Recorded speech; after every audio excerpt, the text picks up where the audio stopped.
ए पोरा पोरीवनी किती नटाला सीता आपल्याला पोरगी बघायला जायचं तुला पोरगी बघायला येणार नाही तर होऊ दे लवकर चल. हिंग आता चांगलं तर दिसायला लागते की नाही. पर्सनॅलिटी वगैरे चांगली पाहिजे तेव्हाच पोरगी पसंत करते. आधी पोट मधात घे आणि मग सांग मला ते पर्सनॅलिटी बिसनॅलिटी काय होते. जे ढेरीचं जाऊ दे, आता तुम्ही काय करू शकणार, पण मी तिथे इंग्लिश मध्ये बोलणार आहोत. आधी मराठीत बोलायला शिकित करतो शीतन तुला कुठे इंग्लिश बोलता येते रे. पोरगी आवड नका तुम्ही सरळ नाही म्हणतो बरं, मी आताच सांगालो. अरे पोरीनं तुला पसंत करू दे तर तू सांगालास मी पसंत करणार म्हणून आवड नाही गेलं तर काय इथं सांगालास इथं तुला 100 पोरीनं नापास केलं इथं अगोदरच.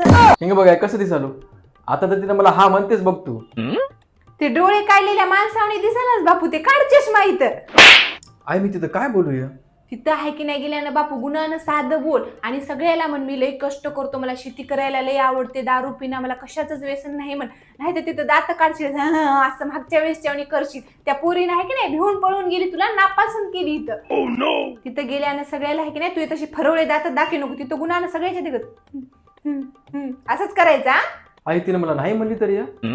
चांगलं बोल र बापू आपिशावणी बोलू नको इथं 100 पोरी बघून आले आता हे लास्ट वय नंतर कोणी पोरगी दाखिणार तुला इथं देवाला याची सोयरीक जमू दे माय तसं बोलू नको र बापू जमच ना गेलं तर आहे की नाही लास्ट आहे की नाही ती भिकारी चंपा आहे की नाही आपली हिंडत फिरते बघ मला द्या काही मला द्या की साशी करून तिच्या संग तू लग्न लावून देतो दोघं फिरत